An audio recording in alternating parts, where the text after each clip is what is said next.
Buenas tardes desde Quito, Ecuador. Good afternoon from Quito, Ecuador, headquarters of OLADE. Welcome, everyone. For logistical purposes, do note that we have simultaneous interpretation available both in English and in Spanish. If you want to access interpreting services, please click on the icon located in the bottom of your screen. Over there, you can select the language that you want to listen to. On behalf of OLADE and the INGB, please be most welcome to the 6th edition of the Energy Week. We want to thank the support of our sponsors for this 6th edition of the Energy Week. We want to thank our strategic and media partners as well. In this edition, we also have support from the IDB. And now we will move into the second part of the panel on digitalization and innovation in the energy sector. This panel is made up of Roundtable 2 on green hydrogen and Table 4 on disruptive technologies. We will get started with Roundtable 3. We will have as moderator Michelle Halle. Recording in progress. Michelle Halleck will be moderating. Welcome, Michelle. Thank you, Gabriela. Good afternoon, everyone. It is a joy to be moderating this roundtable on green hydrogen, a topic that has been growing throughout the past years. I will very briefly start with a presentation, and then I will move into the discussion with our very interesting panelists that are joining us today. First of all, I want to share my screen.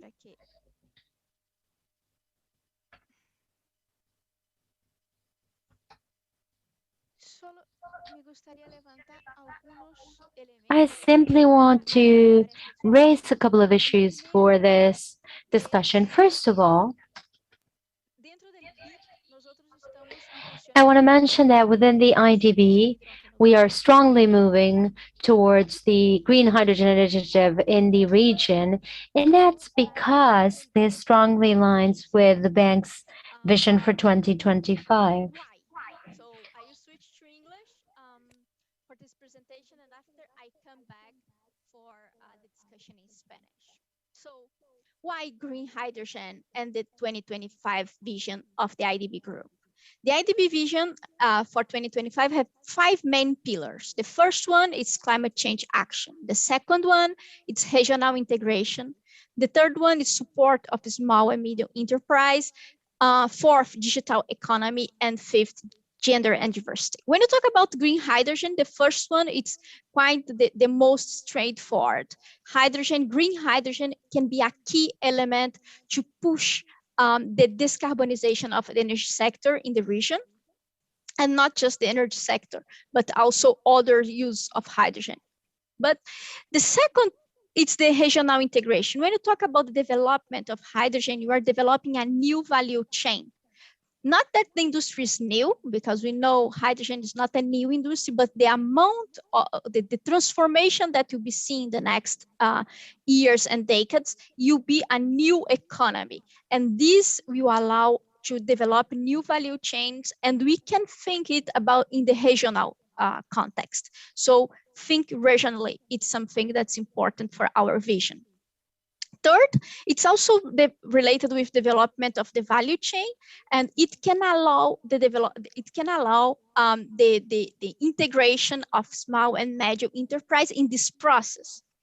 And in this process, also we will create jobs. And when you create jobs, it's key to have jobs with more gender equity and diversity. So that's something that also allows us to touch these other key elements. And when you talk about digital economy, it can look like really far away of hydrogen, but when you see one of the key elements of green hydrogen, it would be the process of certification. And there is a lot of discussion about how the digitalization can help and can be aligned and converge to this process of green hydrogen. And why now? As we know, hydrogen is not new, and we have been discussing it for the last decades with ups and downs. What changed now? First is the climate ambition. So our objective associate with the Paris Agreement that we're just finished COP 26, and that's quite key. The second one is the reduction of renewables cost, especially solar and wind. And we know we can say that around many of the projects, it can mean around 60% of the green hydrogen cost. So that's really, really important. Third, you have an international movement to invest in research and development and innovation in major markets. And also it has been a push of government doing roadmaps and national strategies. However, there is a lot of, most of the people agree that we have a huge increase on green hydrogen. However, we don't agree of how much it would be. So if you look at the forecast, there is a big heterogeneity of that. And the different forecasts forecast something between 4 and 10 times about the demand that we have today. And most of this demand is associated of energy use of hydrogen. And why there is this heterogeneity? And it's really related with the value chain, because hydrogen can be used in different places and can develop the value chain. So one hand, it's really good. It can generate jobs, it can help integration, but also it brings more uncertainty because we don't know exactly where it enters. And the way hydrogen you enter in the market to depend on the competitive technologies for each different use. And why lack? So we know that we have low renewable costs already. That's something that most of us in the region know. And when you think about this renewable electricity, how it enters in the cost of green hydrogen, we see that nowadays we have already one of the less expensive green hydrogen potential in the world. When you look to the future, to 2050, we can see that it will increase. Here we don't have the analysis of all the countries, but the countries we have analysis, we see that the less expensive, the most competitive, will be probably in Latin America. And beginning 2021, 2050, but 2030, it's something that's really important because we expect an increase of hydrogen up to 2030. That's important, that frames how this economy will develop, but it will be after 2030 that it will be actually, the adoption will be massive, it will increase exponentially. And there we see that there are countries in the region that will have green hydrogen less expensive than gray and blue hydrogen in some countries like Japan and South Korea that has potential to import hydrogen. So it shows that now we are competitive. We will be competitive in 2050, and in the moment that this is to be actually launched, the big adoption of hydrogen, Latin America and Caribbean will be central in this process. When you think about the international market, I always think about the potential to export, but also when you think about the decarbonization process inside Latin America and Caribbean, we also have a lot to decarbonize. Even if you have an electricity matrix that tend to be clean in many countries or even the region, most of the region. However, we have other use of energy that need to decarbonize. And just to look on that, it looks like a big potential for hydrogen, green, and even blue. That's a good discussion to decarbonize the region. But for that, you are looking to your goal of 2025, but we need to act now. And for that, we developed our initiative based on this theory of change. The first is to develop proper environment for green hydrogen industry flourish. So we need to enable it. How we do that? Basically improving dialogue, training, and knowledge dissemination. Also, national green hydrogen strategy help to include hydrogen in any disease, roadmaps, coordination mechanisms among relevant stakeholders, and lucky countries coordination their action. Here, for instance, you were talking about the potential to look on certification and the strategies together as a region. Second, we need to have the key players from private sector and green finance involved. So we need to lay market foundations. So for that, we need to have pre-feasibility studies, pilot projects, our discussion about certification implemented in the countries. Third, this industry that started need to scale up. So we need to think about pilots, yes, but we need to think about pilots that are able to scale up. For that, we believe that we have as results a green hydrogen-based solution to accelerate the penetration of renewables and the decarbonization in transport and industry lack. And we believe that we can have as a result to become an exporter of this resource. And why? What's the impact? We believe that we accelerate decarbonization, but also help the green recovery post-COVID that's really necessary for life. To achieve that, our initiative have 4 big group of activities. One we call kickoff, that's basically knowledge training and dialogue. We have technical support, we have pilot projects and investments. We are working currently with 15 countries in LAC, and they have different interests and there are different moments. So we try to provide in the initiative the possibility for the region to actually explore the potential of how green hydrogen can decarbonize. And for that, we approach different financing source to structure the support that's important and big for the region. And these are some of the examples of the fundings that we're currently working with. So this is just a beginning for our discussion. I thank you very much for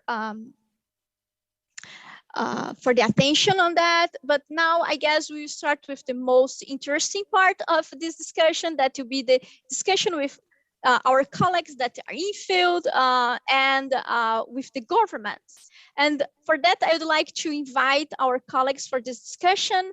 And I will start inviting Felipe Verestegi, que es profesional de la Universidad de Nuevos, de la Unidad de Nuevos. He is a professional from the Unit of New Energies from the Ministry of Energy in Chile.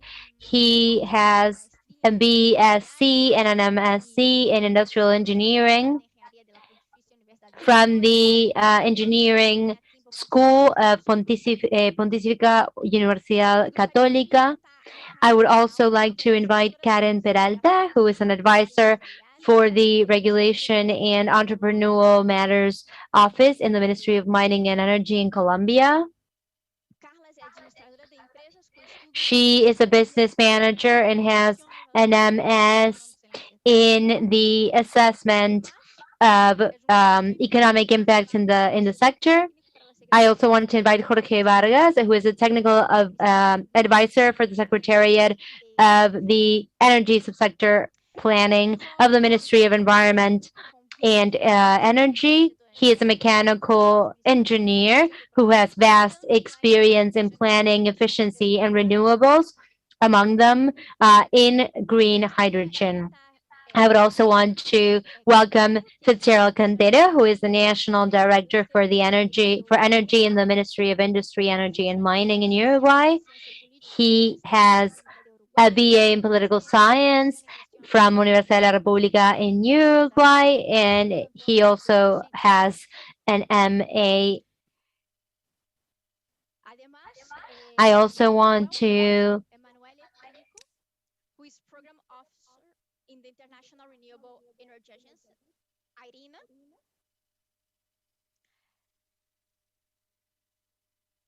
Emanuele tiene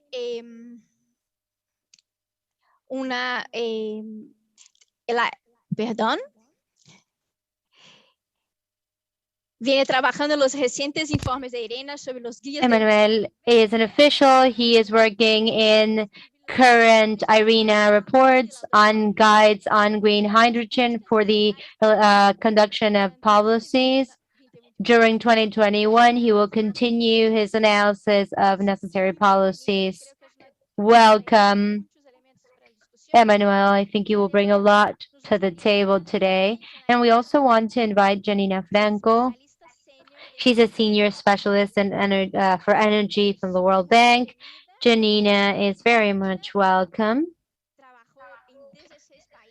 She worked in over 16 countries and many across the region, and she is the focal point in energy for Bolivia, Chile, Ecuador, and Peru, leading the preparation and implementation of many loan projects and technical assistance projects, including regulation reform, disruptive technology for the decarbonization of economy, energy efficiency, and rural electrification.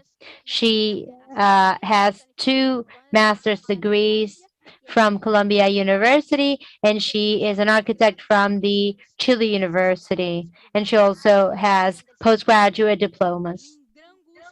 It is a true joy to be working with such an interesting panel. And I would like to get down to basics and ask you, what is the current situation of the development of green hydrogen in your countries? So I would like perhaps to get started by asking you, how does this look like in Chile? Thank you, Michelle. And thank you for inviting me. It is a true joy to be here on behalf of the Ministry of Energy of Chile.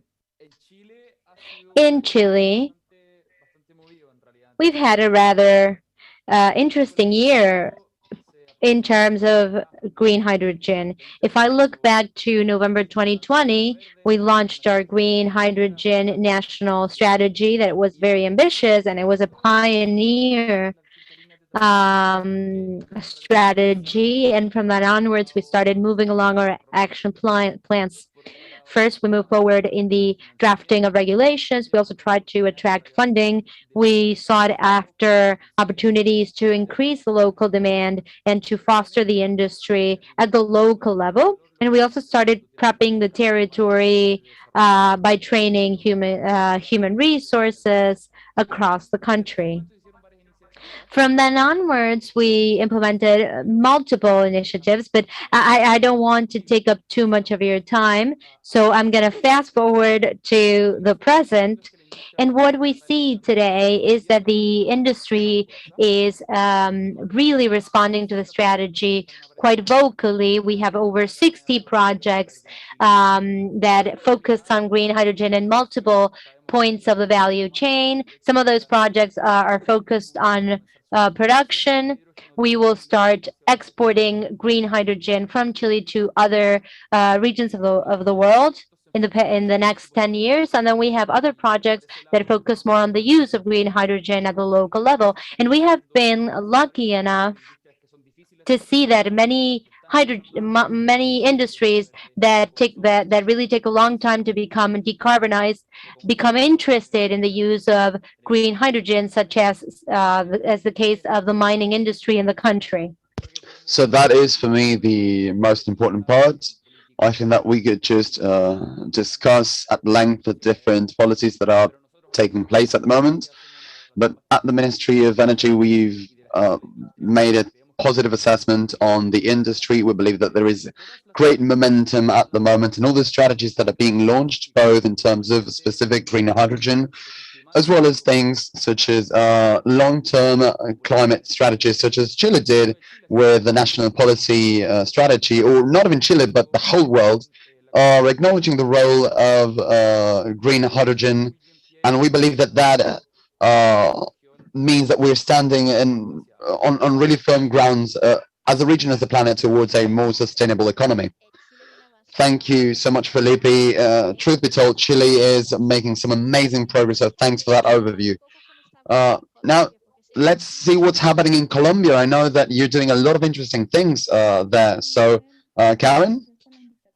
Thank you, Michelle. Thank you for your invitation. It's a pleasure to be with all the speakers in this panel discussing these issues. As you said a couple of minutes ago, it's a very passionate topic, green hydrogen. So in Colombia, we have made a lot of progress, especially over the last year. In September, Colombia released the hydrogen roadmap. The goals were defined looking at 2030, as well as the measures to promote this market, which is new for the country. and it implies low emissions. We are in the implementation phase, in the first implementation phase.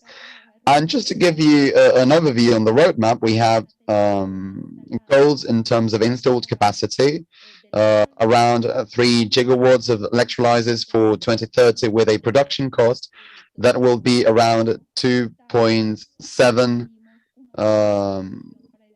dollars per kilogram. We also defined some goals for blue hydrogen of 50,000 tons, considering that Colombia has an important carbon reservoir, and much of the economy in some of our regions depends on the sector. We also set a goal in terms of investments between $2,500 and $5,500 million in the decade that will create around 15,000 new jobs. And to draw these investments and to achieve these goals that we have set out in our roadmap, we've made progress in terms of incentives, and probably the main aspect in this regard has been the inclusion of hydrogen in the Energy Transition Act, that allowed us to provide tax benefits to any project on green or blue hydrogen in terms of tariffs, VAT, or income tax. So in terms of pilot programs, we've also made some interesting progress. We're really close to having an open call for pilot programs through our non-conventional energy fund and the fund for the efficient management of energy. And we are also identifying some very specific needs that will allow us to speed up these pilot projects. Mainly we've come across these needs in the mobility sector. Thank you so much, Karen. Indeed, that strategy and the progress that you've made is very interesting, so congratulations. I'd like to invite Jorge to tell us a bit about Costa Rica. They had the first hydrogen pilot programs for public transportation. How are you, Jorge, working with hydrogen in Costa Rica? Hello, good afternoon, everyone. I'd like to thank Olade for allowing me to be part of this activity. I'd like to say hi to everyone attending this panel. And yes, I believe that we've had a very active year. We are actively working in terms of planning, mainly after 2018. But as you said, in Costa Rica, we have already implemented a number of pilot programs where the hydrogen run vehicles. We have the first buses that run on hydrogen in Latin America, which is mainly mainly to try them and to show that it can be done. And this bus works together with other 4 vehicles that run on hydrogen, and they are fed by energy coming from a plant that was set up, if I'm not mistaken, in 2011 after a governmental initiative that was supported with private funds. And that has been developed ever since, and we have seen great benefits in that sense. We have electrolyzers, hydrogen, and renewables as a main source. So, well, after that, we've been working mainly on the planning aspect. This is something new to us as well as to most countries, because we're having this this boom that's happening in terms of hydrogen developments, and that is interesting. It draws a lot of great ideas for investment and growth in our countries, especially in the Latin American region, that we don't have that many resources to actually exploit this resource.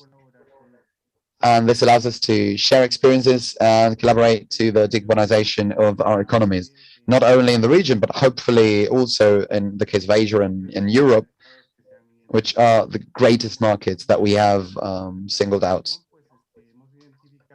In terms of planning, as I told you, since 2018, we've identified the importance of working in enabling conditions from a legal perspective, especially for institutions in the energy sector, while integrating the private sector as part of this development. As a matter of fact, we've built a national alliance for hydrogen, working with the private sector and the public sector, and that association, that alliance that has resulted is quite interesting. Something that I would also like to share with you is that not long ago, a couple of months ago, actually, Costa Rica presented a project to work with Panama Facilities, which is a project that will allow us to invest more in the development of the hydrogen economy chain. And the good news about this is that we were selected together with other 3 nations for the final stage of this proposal, which means that we are working really hard to hopefully get the funds that I'm certain would be really beneficial in this sense. And to wrap up, I'd like to mention that we're working at the moment on to pass an act that will promote hydrogen. We know that this is in its early stages, and we are conducting an economic study that hopefully will be done by the end of the year. We'd be sharing the results of this study that basically aimed at identifying the main strengths, opportunities, and our hydrogen production capacity, as well as some of the scenarios that could be advantageous not only for us, but eventually that would allow us to look for further alliances in Latin America. So that is the perspective from Costa Rica, and thank you so much for this opportunity, Michelle. Thank you, Jorge. Thank you, and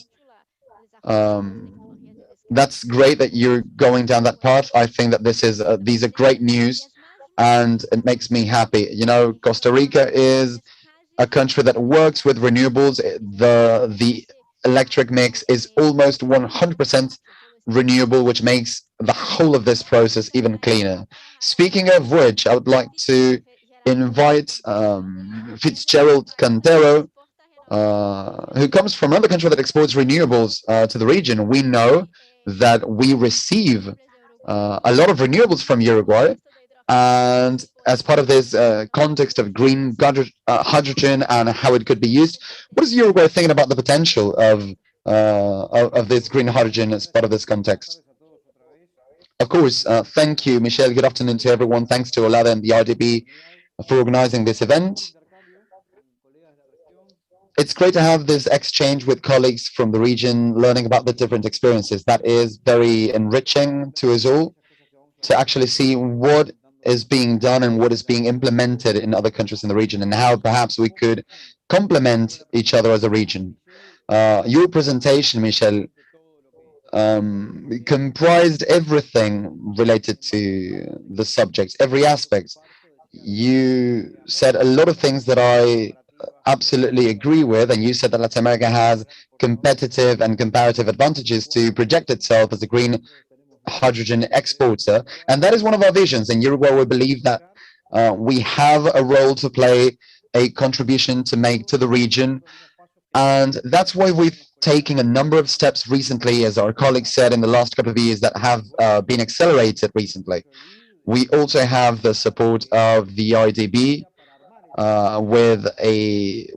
as consultants to draft this roadmap that will be done in a couple of months, and that will somehow help us to focus on the first milestones that we need to achieve. As a first milestone, actually, we're going in the direction of trying to have a minimum electrolysis plant that is not the long-term solution or a final solution, but we just need to have the technology to train our staff, to find its uses, and to see how it could be used, how hydrogen could be used in our country. As you know, we could use it from fertilizers to the production of other energy sources. And of course, to contribute to the decarbonization of our countries, that goes without saying, to achieve the international goals that we have all accepted and agreed to, but also in terms of exports. We believe that Uruguay has a number of competitive advantages that make it very feasible for us to, because of our territory and our geographic features, it means that we have a lot of competitive advantages when it comes to green hydrogen production. Renewables, as you said, Michelle, well, last year was one of the, 2020 was one of the driest years of our history. And yet our average in terms of renewables generation was around 94%. That means that in spite of very little rainfall, we still have that possibility of we have that strength, right? And also some advantages such as related to our very low risk as a country are we are easily connected through the Atlantic coast, and so that means that we can really contribute to a regional strategy and to the export of green hydrogen. Also, we can combine wind power and PV, and that creates a good hybrid to have a plant factor above 60%, which is really helpful when it comes to green hydrogen production. So what we did in the last year on top of this is we told everyone that we were doing this, and we had some great repercussions from companies from a number of countries that have become interested in what we're doing. They have reached out to get more information and make some investment decisions, which hopefully will happen in the near future. And also our institutions, in a way, governmentally, we're strengthening an organization that allows us to be at the forefront of all of this. And from the Ministry of Industry, Energy and Mining, and the Ministry of Environment and the Ministry of Economy and Finances, as well as other energy companies such as ANCAB, which is trying to conceive its long-term future, and it's beginning to understand that perhaps a reconversion to hydrogen could be somewhere in the near future, and also an electricity company that will also play and does play a key role in that regard. So having said that, those are our first steps, and as you said just now, we are looking to build that electrolysis plant of a maximum of 5 megawatts, just for training purposes mainly, but also in trying to understand how we could have some heavy load traffic or long distance traffic that could use or rely on this tool. And we believe that this is truly important to us. Our minister has just arrived from an official mission in Europe, where he visited a number of countries such as Germany, with the role that Germany has in Europe in this area, also the port of Rotterdam. And from there, he has discussed a number of projects and initiatives that Uruguay is developing, and hopefully in a new intervention, we could give you some further details. But we are extremely motivated by all of this and very busy to try to make this go forward. As you said, Michelle, and these will be my final words, but this is going to probably, there's going to be a boom towards 2030. You might be wondering, well, we still have 8, 9 years to go. Well, in terms of designing policies and learning how to use technology and drawing investments, 8 years, 9 years is nothing. It's as if it were tomorrow. So I believe that it's great that the countries in our region are all working together to solve this and make this a reality sooner than later. Absolutely. When we think about the infrastructure that you need to create and everything that you need to develop to be strategically positioned in this new value chain that is being created worldwide, I believe that there is a lot of work to be done in the next 8 years. And it's a pleasure to hear everything that's coming from different countries in the region. I'd like to take advantage of this opportunity now to try to think about the regional aspects. And how do you imagine the future of the intra-regional markets and the external markets of hydrogen produced in the region? I'd like to ask Emmanuel Bianco to tell us a bit more about how you see this from the intra-regional market and this export potential that the region has. Thank you very much. And Good afternoon, everyone from Abu Dhabi. So let me just say thank you also for inviting me and say that it's very interesting to see how much interest there is toward green hydrogen. Only a few years ago, we will never be able to put together such a panel with people at high level working in the ministry, actually working on policies to actually develop things for green hydrogen. And that's where we start thinking that the same is happening all around the world. Everywhere there are countries willing to invest in green hydrogen technologies to consume green hydrogen, while other countries are writing regulations willing to sell, to export green hydrogen. And that's where things can become tricky because the exporting countries will need to meet that demand, and that demand will be met only by if someone is actually willing to supply. So it creates that chicken and egg problem that for exporting countries is really important because they are willing to export to someone that is receiving tons of offers from everywhere in the world. So it's very important for any region willing to export that it starts to create a strategy to consume hydrogen locally, to have an anchor demand of hydrogen. Without that, there is the risk that the first investors, the first electrolyzers, will basically not find enough buyers, and basically the electrolysis project will not be completed probably. So this calls for a very important strategy within a country, but also with the neighboring countries to find who can consume hydrogen, who can become a champion of using that hydrogen. And then we can look at the steel making companies, for example, in Brazil, all the ammonia plants that are across the region that can be decarbonized first before thinking to export it. And Michelle, you mentioned the fact that hydrogen can be consumed everywhere and we don't know where it will be consumed. That's something we have to fix in every country. We policymakers will have to make a priority setting and decide who is going to be decarbonized how. And this calls for a new thing for this century, that is the return of industrial policies, something that were very common in the past century.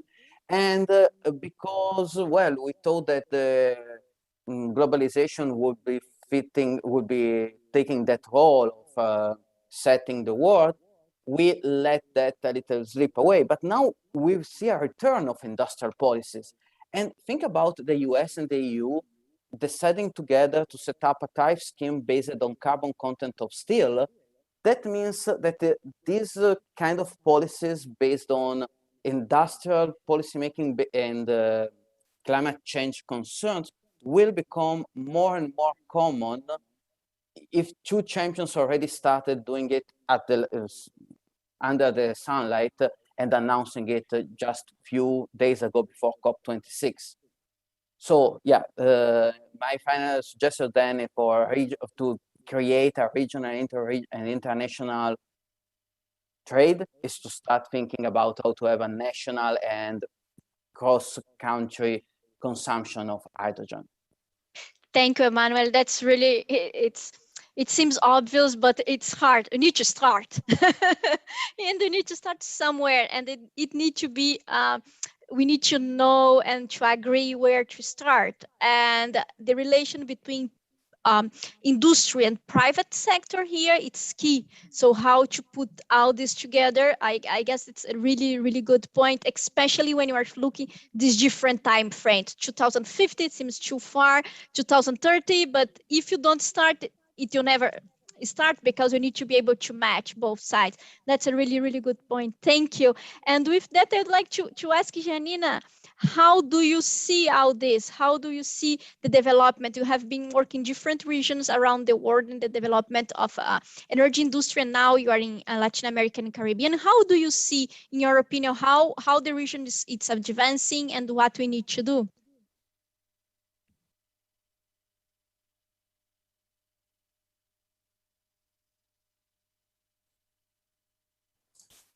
¿Me escuchan? Yes. Can you hear me? Yes.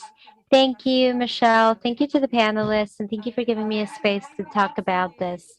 At the global level, as my colleague from Irina mentioned, we know that all the countries are moving forward in the development of green hydrogen. There is a strong driver, which is, of course, decarbonization, and we want to stop the increase in the world temperature. But for that, it is necessary to decarbonize the economy. And starting today with these innovations and with these transfers in order for them to become consolidated in the next 8 years will take hard work. And what we can see in the region is that there are different countries in different stages. There are countries that are just getting started with their strategies. There are countries that see the potential in it but haven't yet started with their plans. And others are already on the stage of implementing pilot projects.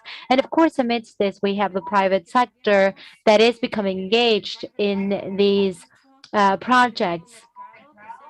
And of course, the interest rises from this new market, this new export market that is starting to grow in countries, especially in northern countries.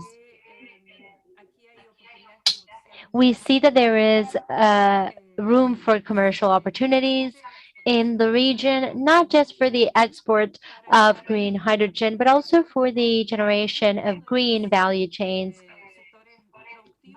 within manufacturing and production sectors of all of our countries, because we see that this trend to become green is growing more significant, and greening, if you will, these value chains is hard if we are using electrical energy. So for this, we definitely need to make use of green hydrogen.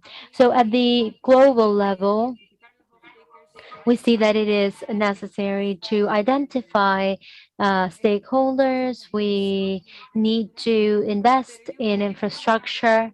But I think that another significant thing for the region is that we should try to create our own green hydrogen certification for the region so that we might be able to export that certification as well. I think that would get us a bit ahead in comparison to the other regions that are just getting started in the implementation of this technology. Thank you. Thank you very much. I think at that point that you mentioned about greening, if you will, the value chain or turning it greener, and turning the industry into a more green space is important, because we are not just focusing on the export of hydrogen itself, but also we are focusing on the entire value chain. So each country, of course, will need to adapt the market to its own conditions, but there's a potential to work at the regional level, and we are working with many countries to show that green hydrogen is an international green asset. And as you, but now I would like to talk to my colleagues to ask, where should we get started? What industries should we get started with? So I would like for you to take a couple of minutes, 2 or 3 at the most, to tell us where in your countries do you think we should get started? Which industries should kick off the use of green hydrogen? And also, what are the main elements that policymakers should consider when planning the transition of this industry towards green solutions? So I would get started with Felipe, so he can tell us a bit about Chile. Thank you, Michelle. Uh, and thank you to the panelists for discussing the challenges that we're facing in the region. It is always interesting to hear that. I think that going back to what you were saying, each country has a very different energy mix, a very different production mix, different geographic characteristics. And I think that all strategies should recognize that and bear that in mind. In Chile, we have prioritized six main industries that have to do with markets where we believe we can start using hydrogen within the next few years. So we're working with oil refineries, ammonia production. Then we want to decarbonize other applications that are harder for us to reach directly using wind or solar energy, as is the case of mining load trucks, long distance buses, and we are also prioritizing the injection of hydrogen in gas grids as well. As a matter of fact, there's a recent announcement that goes hand in hand with the electromobility strategy that we have that has to do with the draft of an act that also includes hydrogen as a possible fuel. And we believe that this process allows us to recognize the opportunity that we have in hydrogen, not just to grow that industry itself, but also to decarbonize value chains. If we think about maritime transportations from cargo or the cargo ownerships organization and other organizations as well, we know that there is a demand for zero emissions transportation. So I think that that in a way leverages the possibility of using hydrogen, and that also gives us a way around the chicken and egg problem that we were mentioning. And also, considering carbon pricing and many other initiatives that work at the national level, but that perhaps at the coordinated level work even much better, is something that we should always bear in mind. Thank you. That's a great point, and especially when you talked about the certifications, we know that this also needs to go hand in hand with regulations. So I think countries across the region will definitely need to start coordinating, and that's the challenge. But it's also the beauty of the process.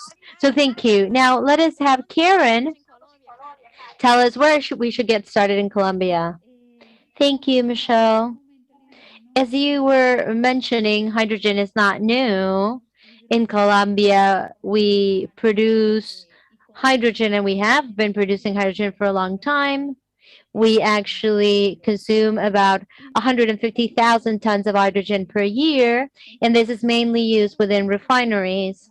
So we have seen that there's an opportunity in a first stage to replace that with low emissions hydrogen in refineries and in other industrial uses as well that also use hydrogen. And we also want to start fostering the use of hydrogen in mobility, especially in cargo vehicles. So that's something that we are projecting from the present all the way up to 2026, and we want to start running some mobility and refinery pilot projects by the first semester of next year. Now, beyond 2026, we want to move into a second stage where we will start including new applications for green hydrogen in green value chains, for example, in the production of fertilizers using green ammonia.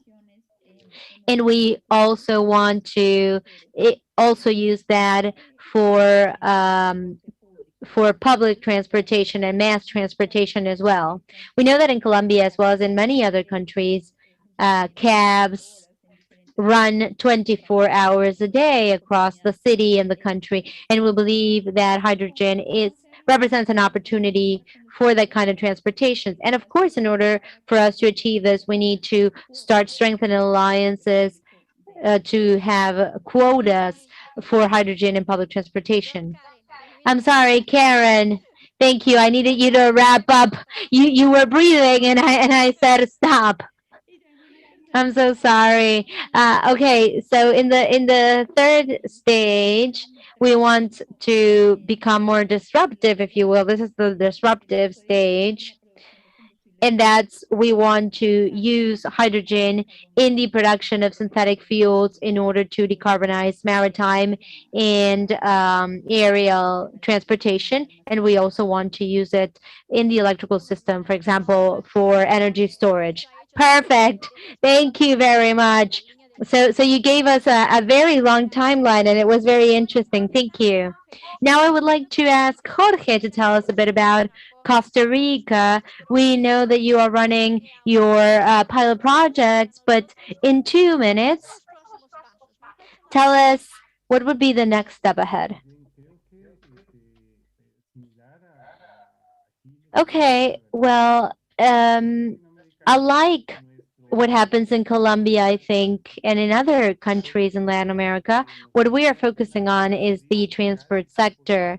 Even if our mix is almost 100% renewable, we do depend on petrol for transportation. It doesn't just take up our resources, but it's our main source of carbon emissions. So if we can consider this in terms of our priorities, that would be our main priority. And the first thing we would like to start working on is the cargo transportation sector. We have several ideas to start running tests, but the ideas are on the table at this stage. We are planning, but we haven't implemented anything yet. Later on a second stage, of course, we would like to also go through the industry sectors that are most difficult to decarbonize. For example, the metal mechanical industry, even if we are not great producers, we still have emissions there, and we also want to focus on the production of fertilizers that become more green. We also foresee the manufacturing of synthetic fuels, which we believe will be a significant opportunity for the country as well. And if we talk about fuels and we talk about the substitution of those fuels with hydrogen, we also know that we will also become more energetically independent, because at some point, by turning our value chain greener and developing it further, we would become more independent, at least at the level of our internal market. And of course, we would also start seeing opportunities for exportation as well. So in general terms, that would be the vision for my country. Thank you very much for that. I would like now to move on to Fitzgerald, so he can tell us about the next steps ahead for Uruguay, to tell us if you are going along the same lines of the other countries in the region, or if there are any differences. Now, we are going along those same lines, but going back to what Shanina mentioned, she spoke about the need to certify the green hydrogen of the region. And in our case, the step that we are taking ahead is that we will start issuing certificates for renewables. We will be able to certify for anyone that wants to get a certificate the source that energy comes from. It, as a matter of fact, in a couple of weeks, that will be enforced here in the country, and that's a step forward in the certification of our renewable sources, and that could be applied to green hydrogen as well. But then going back to your question, we are working along the same lines as my other colleagues. We are thinking about having a pilot project to train people in the use of green hydrogen in cargo transportation and long distance transportations. And the assessments that we are doing show us that the competitivity for this particular hydrogen production would be positive. Of course, we can apply this also for maritime transportation in order to supplement our use of jet fuel. We are also focusing on fertilizers as well. We want to produce green fertilizers further, because here the agro industry is strong and it is important both for our society and for our economy. So we are starting to take the first steps in those directions. Thank you very much. So as Philippe and Janina mentioned, we have to think about green hydrogen, but we definitely need to think about a certification for those renewables. That is really something that we need to move forward with. Now, I would like to ask Janina and Emmanuel to give us a bit of a closing remark or tell us what's the message that we need to give the region to move forward in this aspect. Thank you, Michelle. If you don't mind, Emmanuel, I'll get started. Um, I think that there's room for opportunity, but there's also a big challenge for us. Um, One of the things that we need to think about is how we make the production of hydrogen competitive at the cost level. How do we develop infrastructure? How do we bring into the table experts who are able to really make the most out of this particular material? So, in terms of becoming competitive at the cost level, what we need to do is we need to match the prices of hydrocarbon so that it is feasible and it makes sense at the economic level to replace those fuels with hydrocarbons. And we are focused on technically and economically supporting countries so they can create financial mechanisms that would allow to match those competitive prices in the short term in order to leverage the development of the green hydrogen industry. That is something that we are concerned about, and we are providing support for the countries to do that as quickly as possible. We also see the need to develop infrastructure, as you mentioned, Michelle, for the storage and the transportation and the supply of green hydrogen and its derivatives as well. And we see that there's room for opportunity in Argentina and in Mexico, where that gas infrastructure is already available and can be used or can be modified for green hydrogen, as some countries in Europe are doing as well. And obviously, going back to what we mentioned about certification, we need to focus on that, of course, but we also need to think about how we are training professionals, how we are building on expertise and sharing knowledge in order to ensure the best production possible and the quality of the production of green hydrogen as well. So we need to support the implementation of training programs that are targeted to technicians and professionals from the energy sector. And we also need to create a knowledge exchange across the countries of the region. And I think that this gives us a win-win situation in trying to look for options that might bring us together, make us collaborate, and compete in the international market. Thank you. Thank you. I think that training and bringing together and pulling our efforts are the two big messages that you mentioned that I want everyone to take away from this round table. So thank you for that. Emmanuel, you have a couple of minutes. Thank you. Okay, so if I want to say something for the whole table, the hydrogen, the green hydrogen, is totally new topic. No one knows the answer, and any attempt to describe the future is an exercise of futurology. And we know that there are many, many challenges ahead of us. In the region, Latin America, something that will be essential is cooperation. Cooperation between policymakers, TSOs, industry, to identify those challenges and the best solutions, so that the first that will come out with an idea, with the solution, can share with the rest, and together grow this aspect, this commodity. So cooperation will be key for infrastructure, for aligning strategies and standardization, and also to create that guarantees of origin that was already mentioned this day. And also cooperation with outside the region for the same reasons.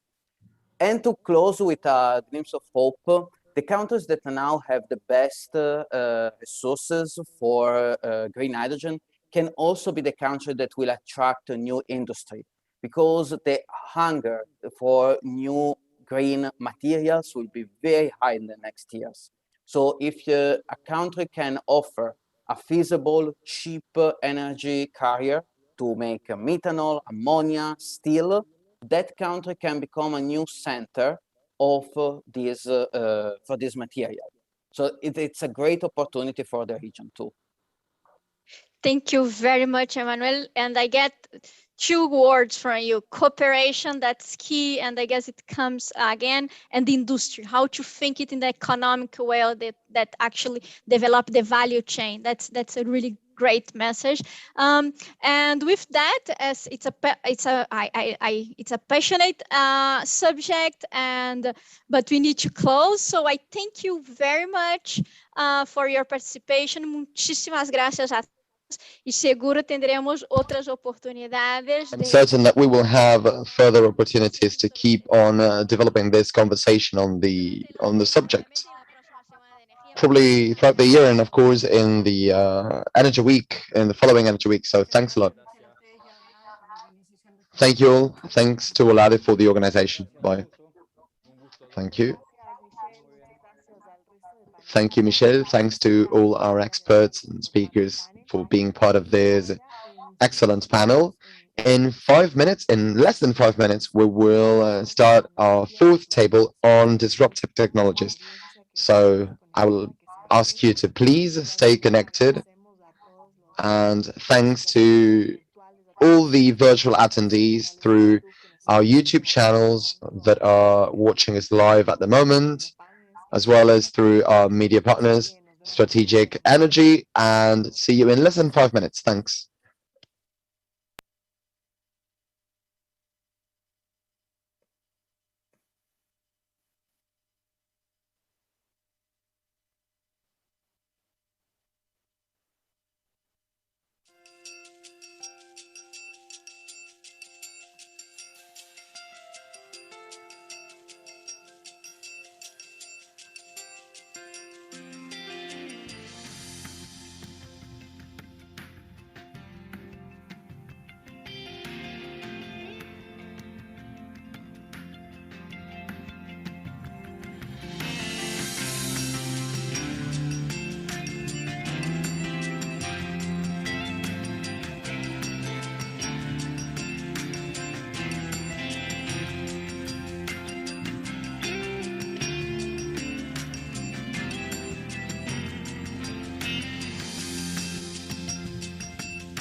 Muchas gracias por mantenerse conectados y damos inicio a la mesa. Thank you for staying connected. And now we will start our fourth table on disruptive technology. The moderator of this session will be Dalio Pacheco. So Dalio, welcome.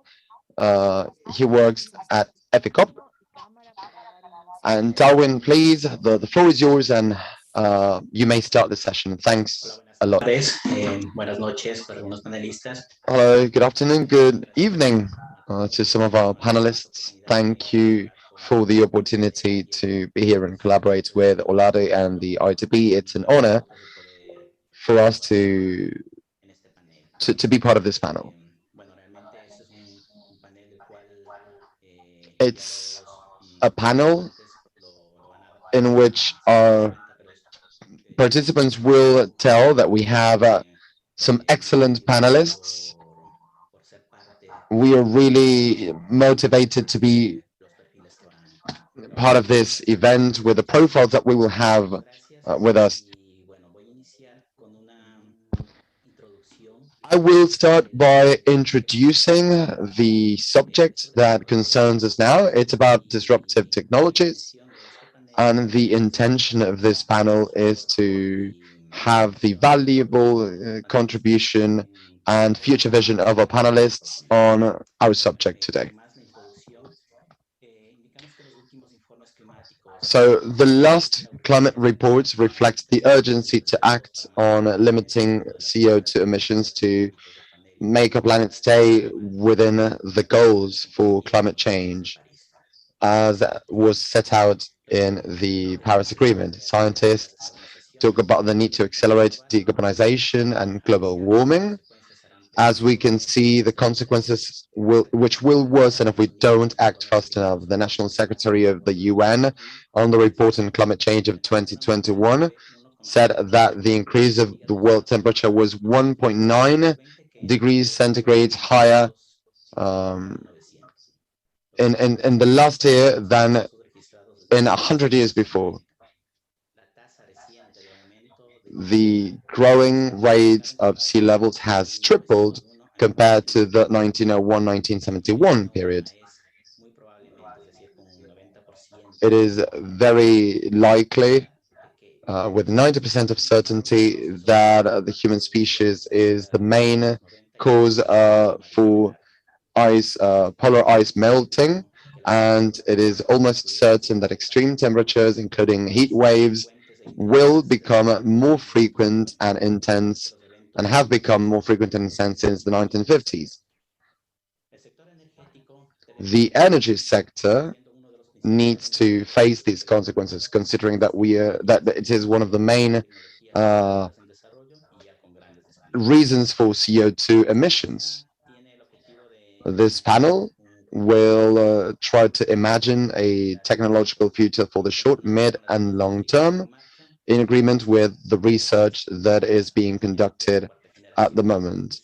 We have nuclear technologies, nuclear fusion, new storage technologies, power to X, AI in energy systems, among others, are the main topics.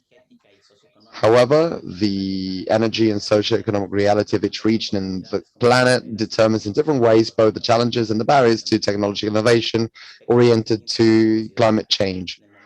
It's really important to consider this when you assess goals, and timelines and implementation of these technologies.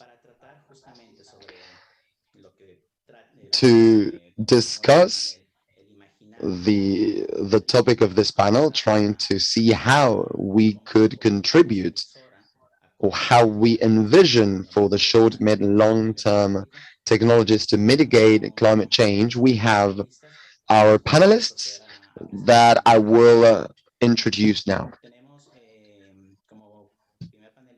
We have as a first panelist Barbara O'Neill. She is a grid integration manager at NREL. She's the director of integration of the network of the National Lab of Renewable Energies of the Energy Department of the United States. She also is a representative of global power sector transformation.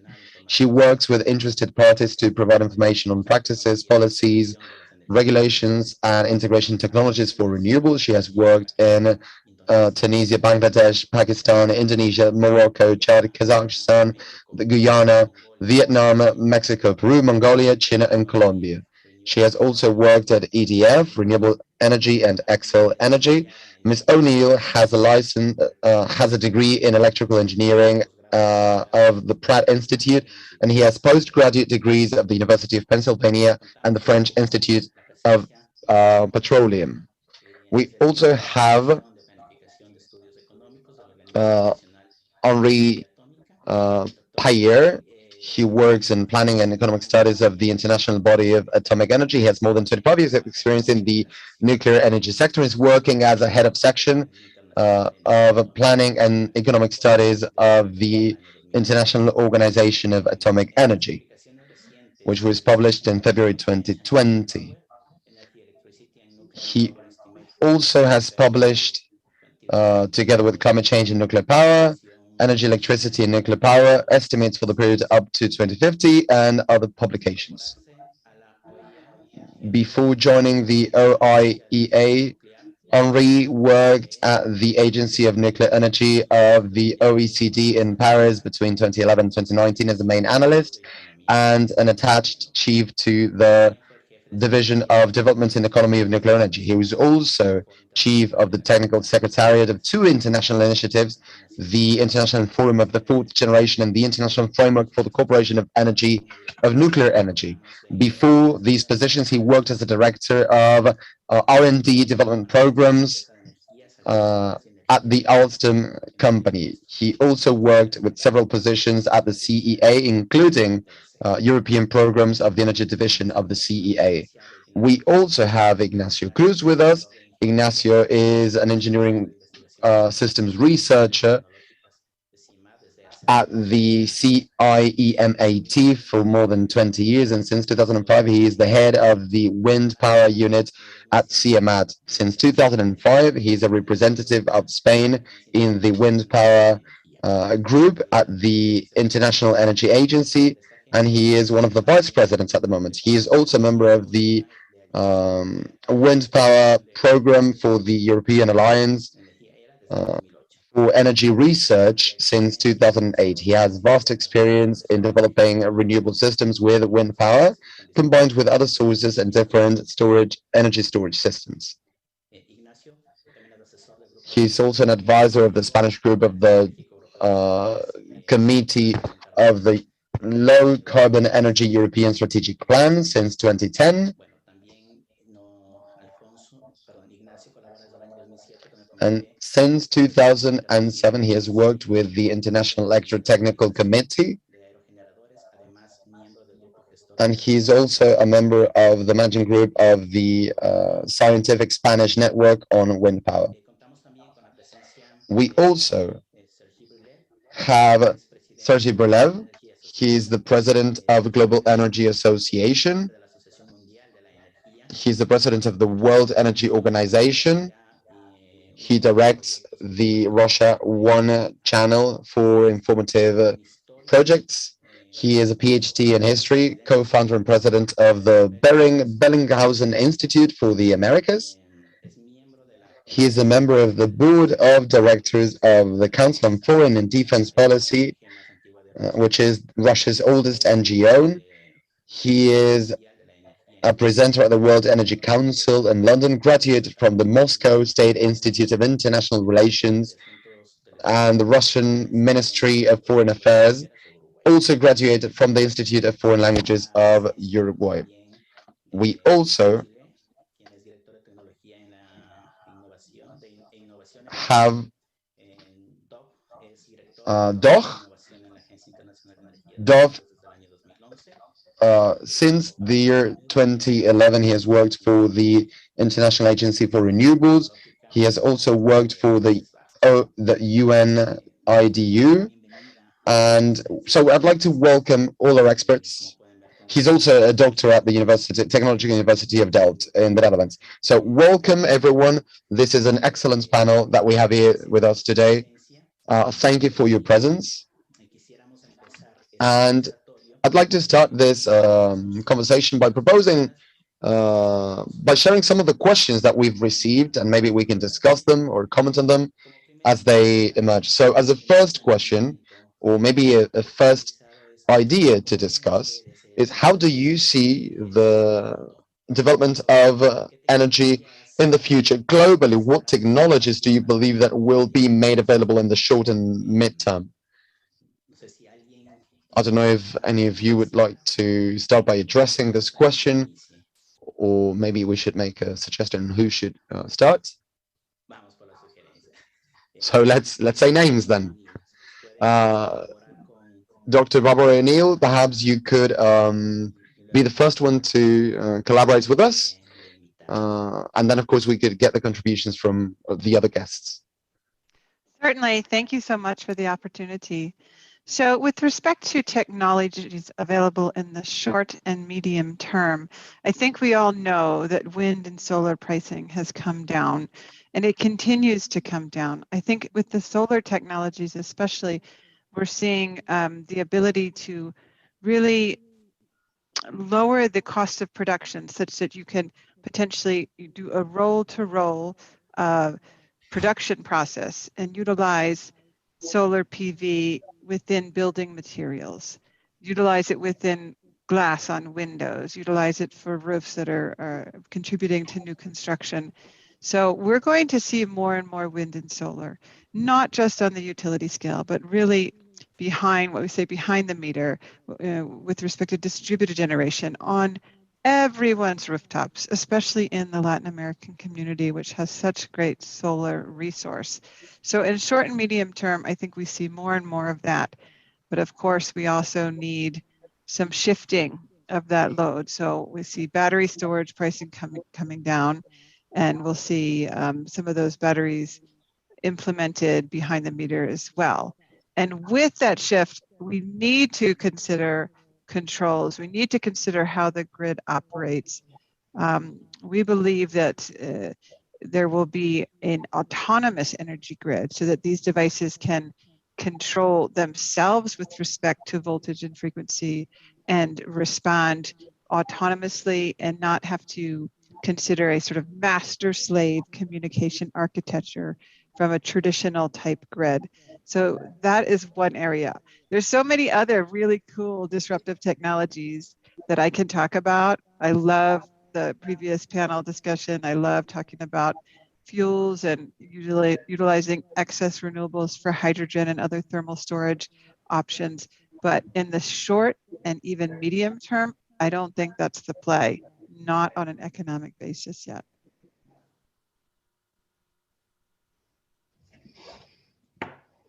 Agradecemos, doctora Bárbara, por su intervención. Muchas gracias. Thank you, Dr. Barbara, for your intervention.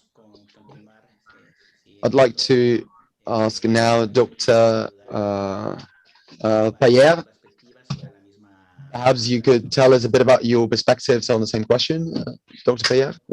Yes, thank you very much. And first of all, I'd like to thank Olade and the organizers of this Energy Week for inviting the International Atomic Energy Agency to join this discussion.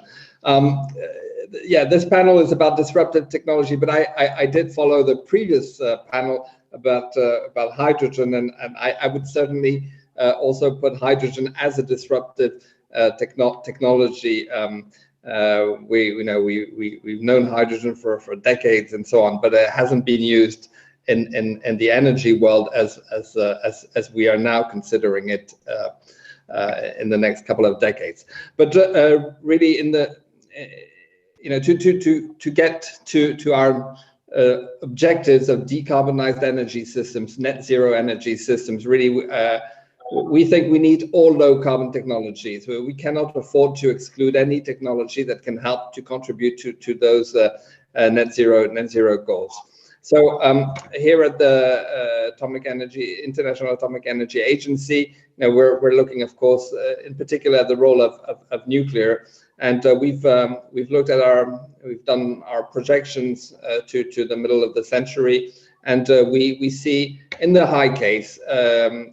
A doubling of nuclear generation in the next 3 decades, doubling of capacity as well. And by the way, these are very much in line with the scenarios, the net zero scenarios from the International Energy Agency, IEA, which sees a doubling of nuclear generation in 30 years.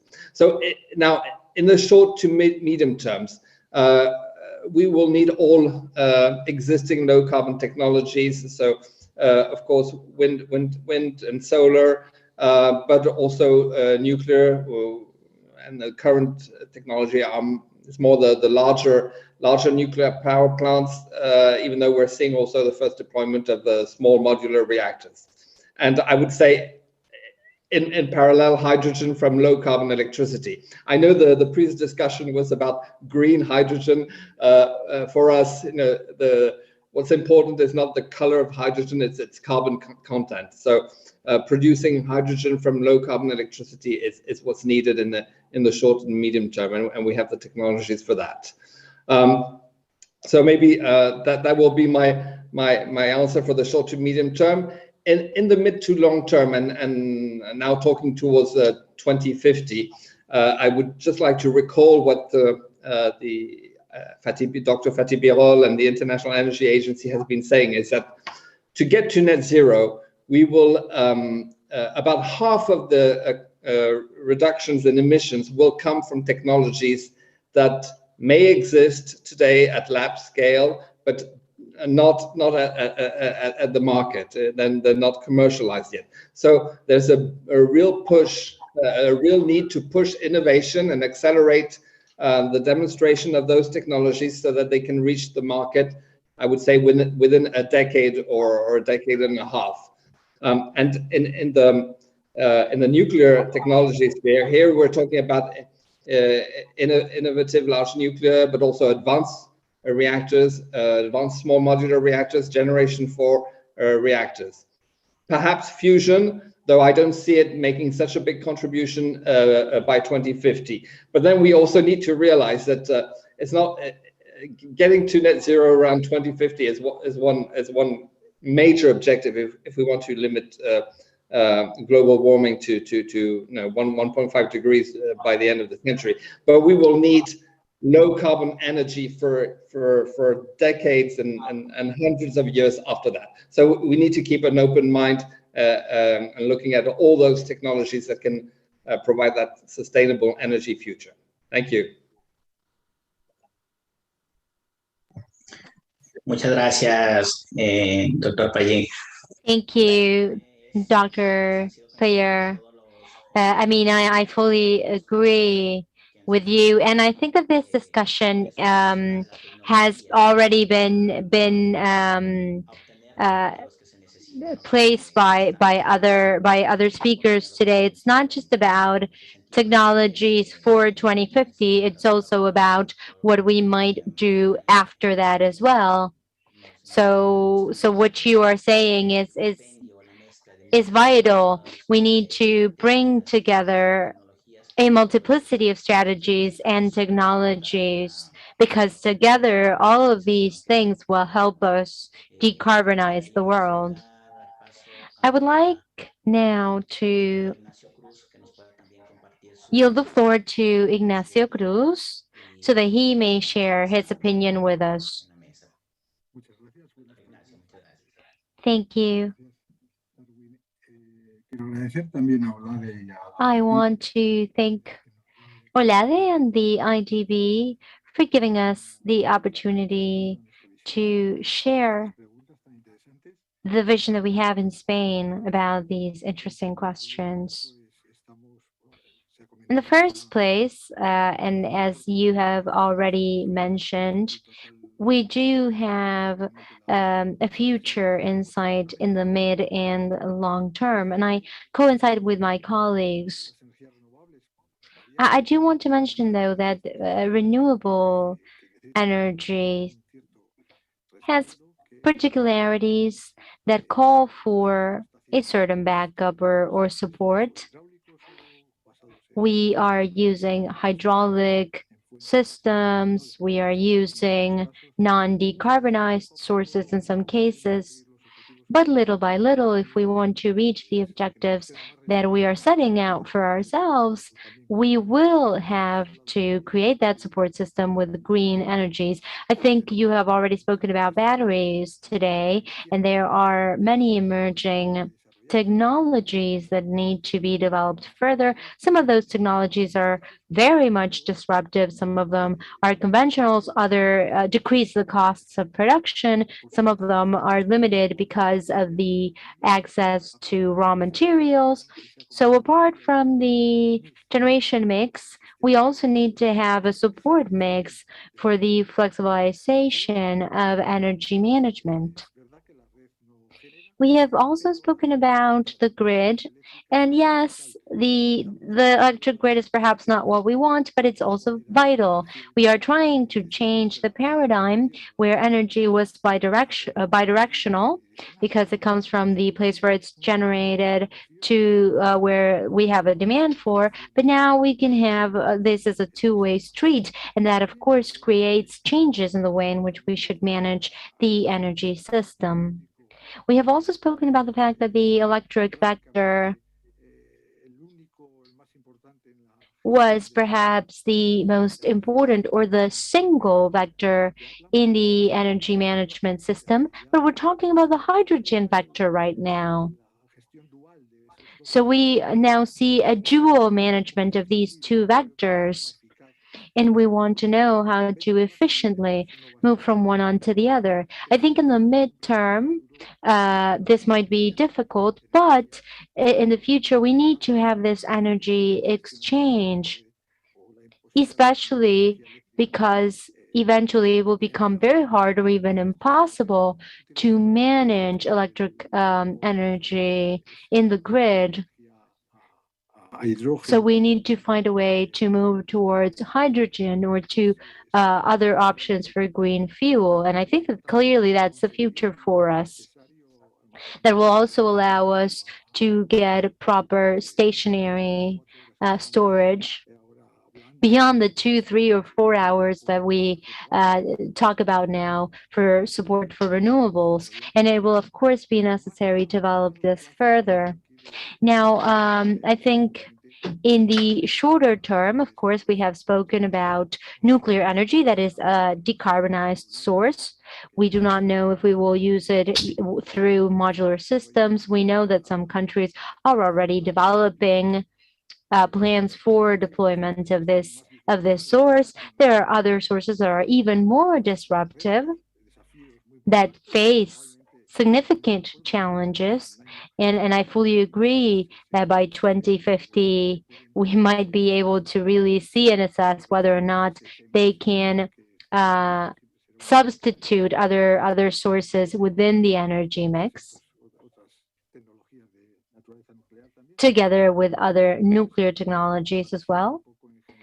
And I would say that that in general is the vision that I have of the progress. Thank you. Thank you, Ignacio, for that interesting contribution. You did mention now the energy management systems and how they play an important role in the process of decarbonization, because it's not just about having a greener energy source, it's also about how we use that source. And I think that that's something that it's perhaps a bit hard to understand in certain sectors and in certain parts of the country, because some people believe that that if the energy is clean, it doesn't matter whether we are using it efficiently or not, and that is not the case. And we estimate that the savings that we can generate by just having an efficient energy management system within the industry, at least in our countries, could save between 5 to 25% of energy by doing rather small actions that do not require considerable investments. And I think that that's also something that we should consider in the policies that we are developing at the local and regional level. And we have seen the countries in the region that we are now using new energy efficiency regulations that do not only promote the use of clean energy, but the efficient use of clean energy. So thank you for that, Ignacio. Now, I would like to ask Sergio Brilev. Hi, I represent the Energy Association that annually gives the award, and we announced the award 20 years ago, as a matter of fact. And this association has granted this award 20 times in these 20 years. Now, to answer your question, I want to mention some of the things that we are seeing. Last year, among the winners, we had a winner from Greece.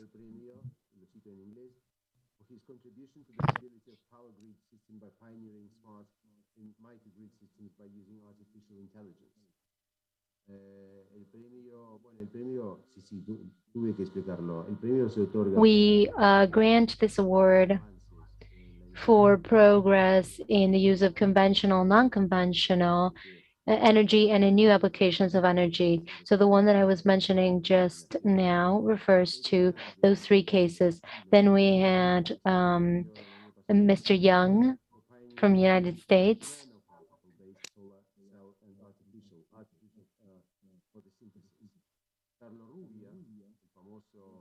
Then we also had Rubia, the senator. This was 20 years ago, who received the award last year for nuclear energy. And this year, we also have a couple of winners for photosynthesis, but also for carbon as well.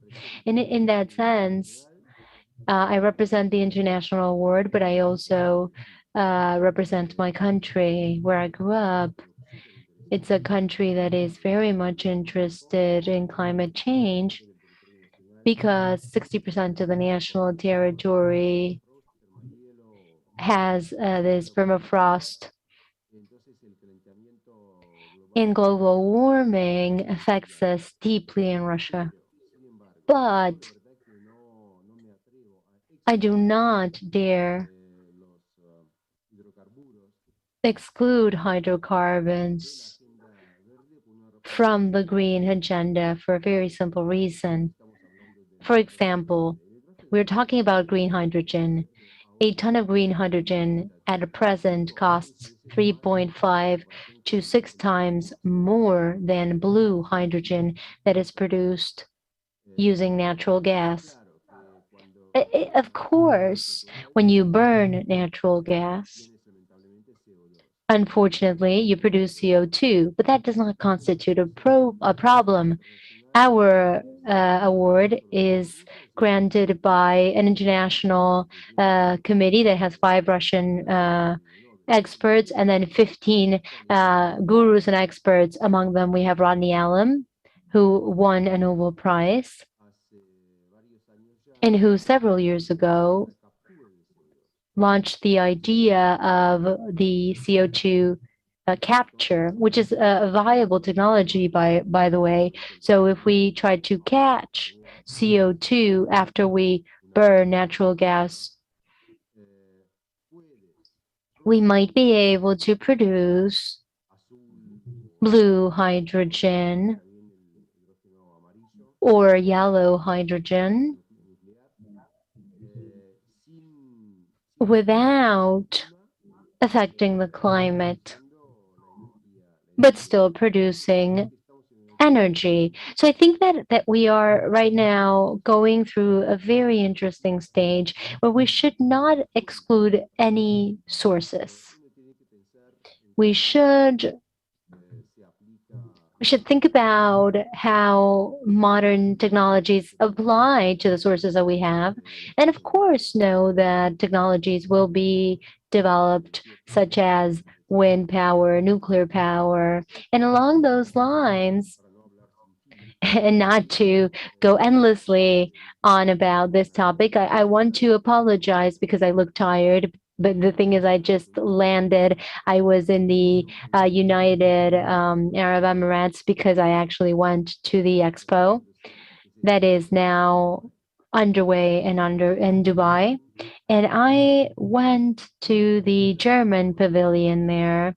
When you get to that pavilion, you see the screen that shows percentages for different energy sectors of different countries. So the screen given thanks to AI, the screen recognized me as someone who is Russian, and so the percentages for the energy sectors in my country popped up in that screen. And even if it's hard to believe, the screen showed that Russia only has 17% of green energy in its energy mix. And that's wrong, because actually about 50% of the energy in our energy mix is green. But what happens is that from the point of view of Germany, nuclear energy is not green. So in Russia, the 15% of the energy balance is actually nuclear, but in many countries of the European Union, that's not green, or hydro energy is not green. So at the superficial level, we know that there are many countries that from the perspective of the Germans are not green. And that's something curious, even if the balance seems to be clean. And in the case of Germany, 20% of the energy balance comes from carbon. So part of the energy mix is carbon, and as a matter of fact, that figure is on the rise. But in Russia, carbon is only 16% of the energy mix.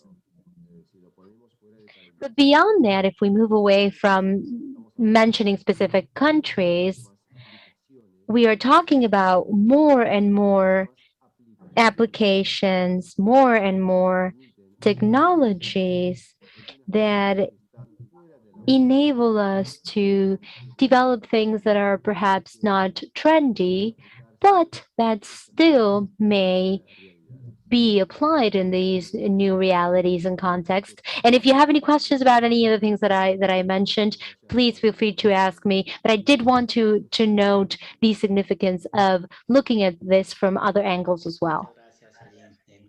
Thank you so much for that, Sergey. Let us now move to Dolph Gilen from IRENA so that he can share his point of view. Dolph? Yeah, thank you very much, Darwin. And I can very much build on what the previous speakers have said, especially Barbara and Ignacio already talked about the solar and the wind. And these are the cheapest form of electricity available today. And that is driving their rapid growth. So last year, about 30% renewables in the global electricity mix. And that percentage continues to grow because of the technology innovation. But we've mainly talked so far about the supply side. And I want to talk a little bit about the demand side. And the changes there are very much driven by what is happening on the supply side. So the cost of renewable electricity are falling rapidly. And that opens up the perspective of using that cheap, clean electricity for the end use. And you see that in direct electrification, for example, in electromobility. But you also see it then in green hydrogen and in green hydrogen derivatives. So green ammonia and also e-fuels, for example, for aviation. So that is an area where there is currently a lot of development happening and very rapid growth. But I wanted to focus a little bit on what is happening with electromobility. So the change there is being driven by what was mentioned, the rapid cost reduction for batteries. So we're talking batteries of maybe $100 per kilowatt hour now. And there's a lot happening in battery technology to enhance the performance and to bring the cost down further in new cathode materials, etc. And the ramp up in this sector is very fast. So between this year and 2025, global battery manufacturing capacity will increase fivefold. There's massive, massive rollout of this battery manufacturing all around the world. And that will enable the decarbonization, both of road vehicles, but increasingly also of heavy-duty vehicles. And that is a very positive development. But to make that happen, we need materials. We need a lot of materials which we haven't really used previously. And that's something we have looked at in more detail recently together with Enel Foundation. And one of these materials we really need is lithium. Lithium production between 2020 and 2030 needs to increase fivefold. And where do you find that lithium? A lot of it in South America, in Chile, in Argentina, in Bolivia. So the production from these salars needs to increase significantly, but also increasingly mining. For example, spodumene mining in Brazil is also increasing. So Lithium is one of the metals we need, but we also need a lot more copper. Again, something where the region excels. And there's a lot of other critical materials where there's also interesting opportunities. And of course, we need to make sure that that mining happens in a sustainable way, that it creates local value added, that it's done in an environmentally acceptable way, that some of the revenues stay in the region, etc. But so there is also a clear opportunity. And ideally, of course, we should also make sure that it's green mining, using renewable electricity and renewable energy. So interesting innovations in all these areas.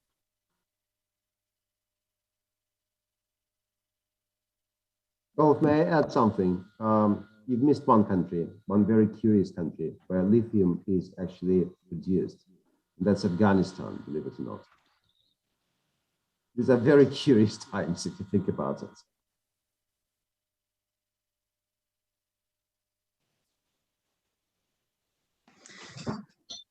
Muchas gracias por la participación. Thank you very much, Dolph, for that comment.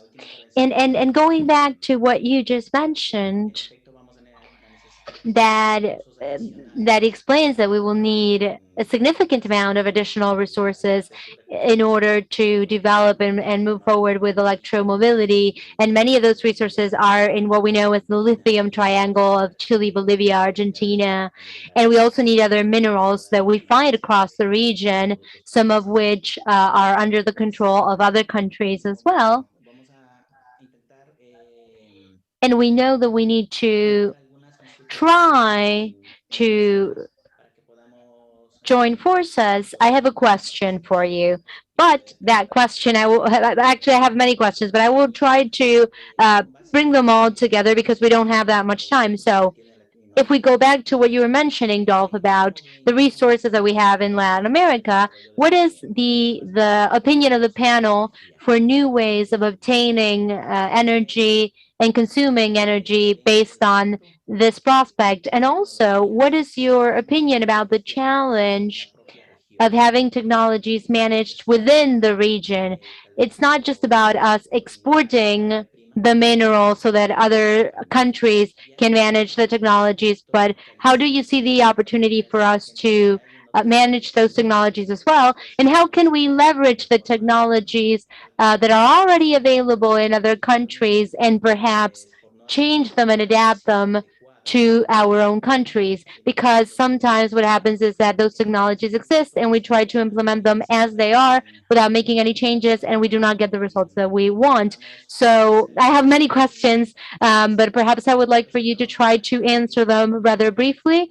I would like to start with Ms. Barbara O'Neill and then move forward as we were.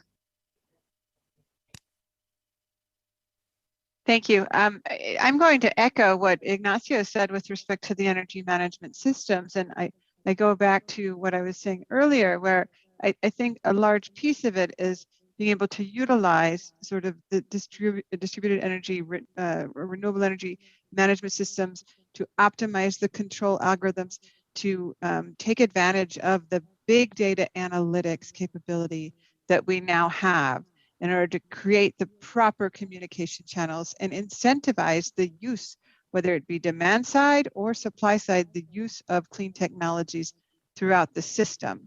I think that the way to do that is to work on the curriculums at the universities in Latin America and make sure you have some really great programs that will have graduates coming out and understanding how to utilize artificial intelligence, for example, and how to really hone in on all of the distributed technologies that will be clean and will be able to keep the grid reliable and operating economically in a clean manner.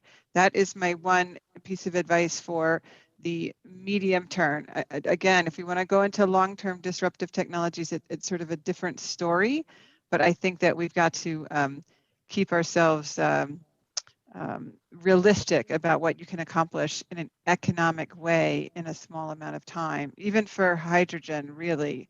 Now, I think that e-mobility is going to come, and again, it's a question of managing that fleet of vehicles and creating the capability of, say, vehicle to grid to help utilize, them as storage devices.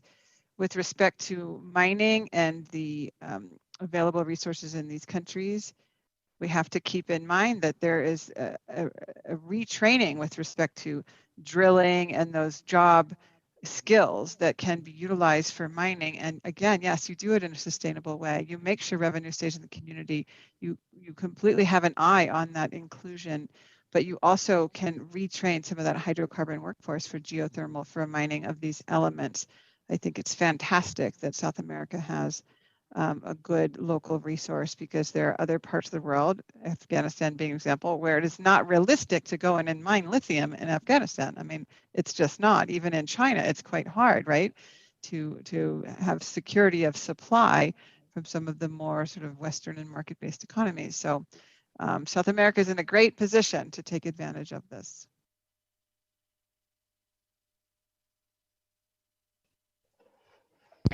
Muchas gracias, doctora Bárbara, muy amable. Thank you, Dr. Barbara. Thank you for that. Perhaps let us move to Mr. Henry Payet. You could share your point of view. Okay, thank you. Yeah, first of all, I think that there's needs to be a agreement that there's no one solution that fits all the countries' needs, and some countries have a lot of natural resources, have access to hydropower and so on, some not. So I think the first thing is for countries to take their own energy future in hand and plan the best trajectory towards sustainable net zero futures. The International Atomic Energy Agency is helping a number of countries in energy planning and capacity building, and we're also collaborating with the colleagues from IRENA and providing tools that are technology neutral and so on, so that the researchers, engineers, planners, and policymakers of those countries can model and see what are the best options for them. If I can say just a few words on nuclear in the region, well, as you know, there are a number of countries, limited number of countries in Latin America and the Caribbean that operate nuclear power. We have Brazil, Argentina, and Mexico. And we heard recently at the COP26 conference 2 weeks ago, Brazil making a statement that they would be ramping up nuclear capacity by about 10 gigawatts in the next 30 years, and we know that Argentina is also looking to expand its nuclear generation capacity. But there are also other countries that are looking at the technology, maybe not for power, but certainly for a number of nuclear applications in science and medicine and agriculture.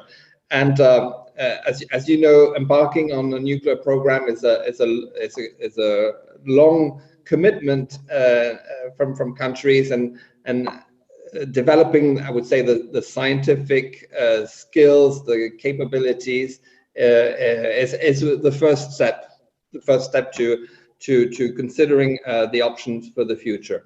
And as I was saying, the International Atomic Energy Agency is there also to assist countries with technology transfer, knowledge transfer, so that they can evaluate the options for their energy future in the best possible way.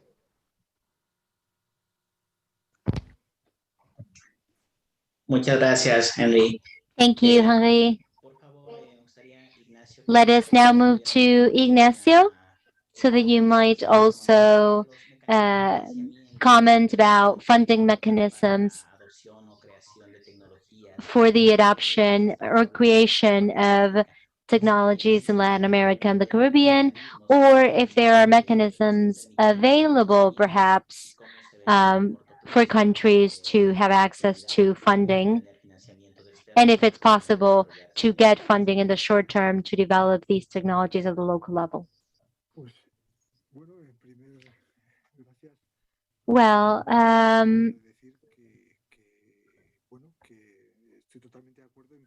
I entirely agree with the fact that we need to improve knowledge transfer and training of experts. We have a very long way ahead of us. It is clear that this is not just about energy. We want to have an energy mix, but this entails many variables. Digitalization is vital for this. Training is vital for this. We also need to manage the demand. We need to manage savings and costs as well. We need to have systems that would enable us to know where we are standing and what is the percentage of energy that we are getting from each different source. So in that way, the system always ensures a supply. And as I was saying, we need to have technological cooperation. We need to have a system for knowledge transfer. We were talking about the tropicalization of equipment. That's something that many people talk about. That's a challenge, and of course, but that's also an opportunity, because when we want to create a network of trained people, trained laboratories that are making progress towards changing all the elements of the system so that they might properly work in the scenario of each country, is something that we can do and then share with other countries that have similar contexts and environments to ours. So I think that's something that we should invest on. We need to invest on R&D basically, and on innovation. And pertaining to funding for research, development, and innovation, we have cooperation programs, of course, albeit perhaps nothing is ever enough, right? Everything is always improvable. We also have bilateral cooperation programs. We have international cooperation programs within multiple contexts. As a matter of fact, within the International Energy Agency, people cooperate between each other, countries cooperate. But I think we need to set up methods to establish cooperation between local countries so that by the end of the day, the region can grow its own capacity to leverage knowledge and technology and innovation from other countries that can then create a global entrepreneurial and business network as well. And of course, for that, you're going to have to share knowledge, because you need to have more qualified experts and staff to manage these systems moving forward. And that's something that we can see, that we can very clearly see. So for this, I think one of the biggest challenges that we might have might be the lack of qualified staff. Muchas gracias, Ignacio. Thank you, Ignacio.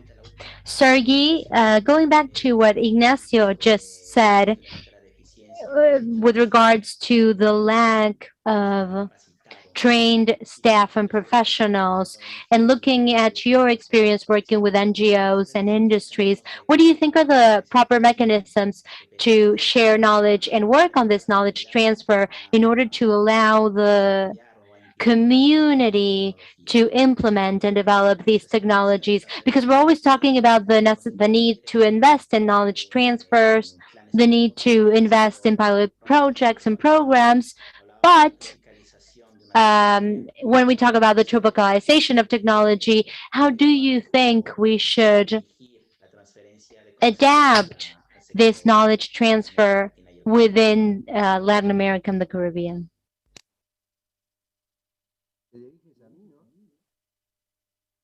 You're talking to me, right? Yeah, so Yes, Sergey, I'm talking to you.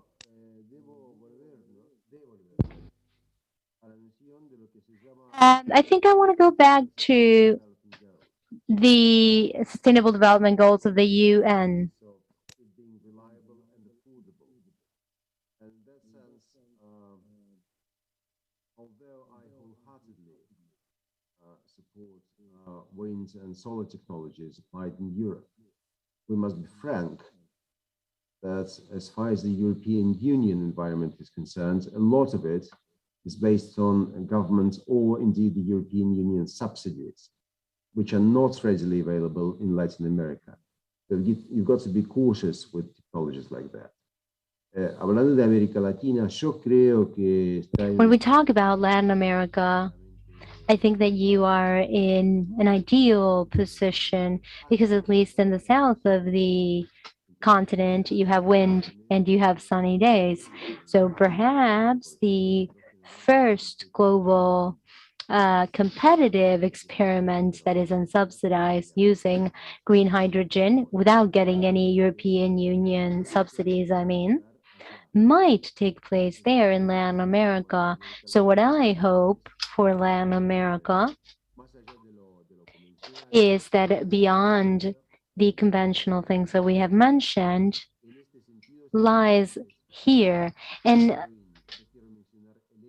I do want to mention the very sad fact that out of the 45 winners of the Global Energy Award, we do not have any Latin American winners. Latin Americans actually do not actively participate as candidates to win the award. So I want to take this opportunity to invite researchers and managers in Latin America and the Caribbean to participate in this process.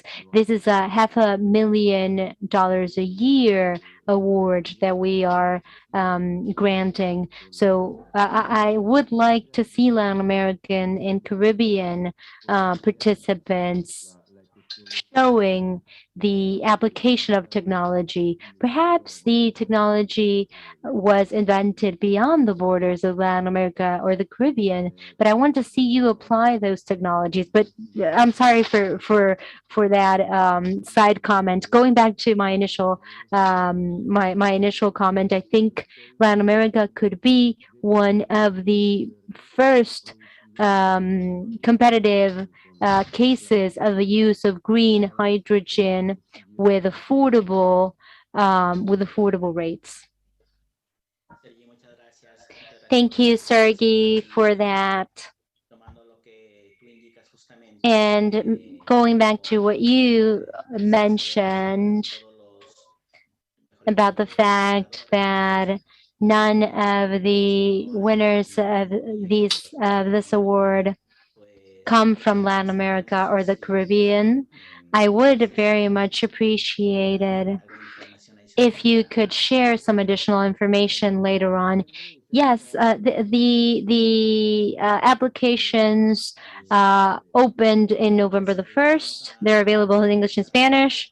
Okay, wonderful. Still, I will be talking to Olade so that we can share that invitation through the Olade website and social media so that as many people as possible can have access to that information. And hopefully, after this, we will see a growing interest in participants in Latin America and the Caribbean to propose projects. And let us hope that next year we might have the first cases of Latin America and Caribbean award winners. So thank you, Sergey. Now, Dolph, going back to the questions that I already asked you, I would like to know if you have something to add or perhaps for you to share any additional points of views.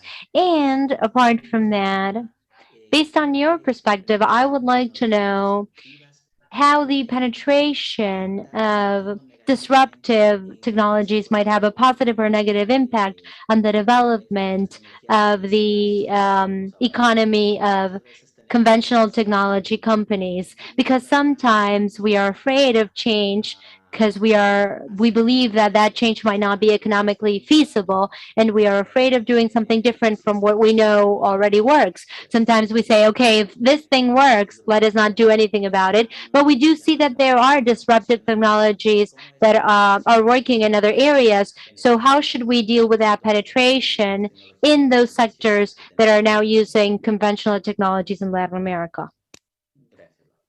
Yeah, first observation is, I mean, I fully agree with Sergey. There is a great opportunity in the region also to export renewables-based commodities because of the abundance of the resource, of the renewable resource. And as I mentioned, there's also a significant opportunity to provide the critical materials that are needed for this transition. So overall, the region is probably going to benefit from this transition. Of course, there is still the question, okay, the world talks 1.5 degree.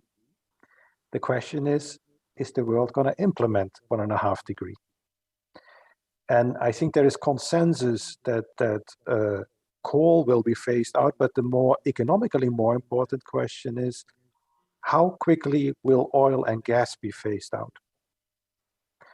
And I think today we don't have an answer to that, but it matters as, for example, in the region, massive resources have recently been discovered. And if all these resources are going to be developed, you will have significant oil and gas-based economic activities for decades.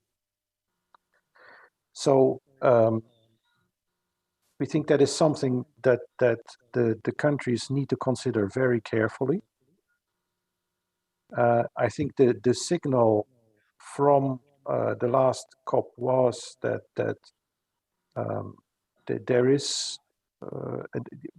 there has been a significant move from the 2 degrees and let's think about 1.5 degree to let's try to move to 1.5 degree. And that is a fundamental difference for oil and for gas, especially for oil.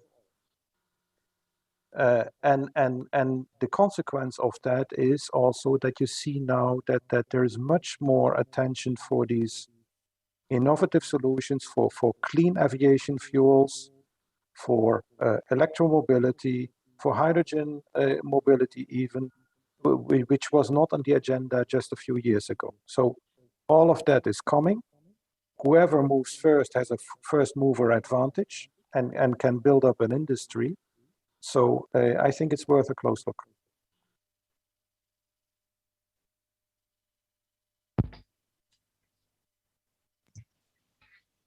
Muchas gracias, Doc. Muchas gracias por tu... Thank you, Dolph, for that contribution. Because of time, unfortunately, we will have to wrap up this panel. But first of all, I want to thank each and every one of you for your time and for your contributions to this event. Truly, you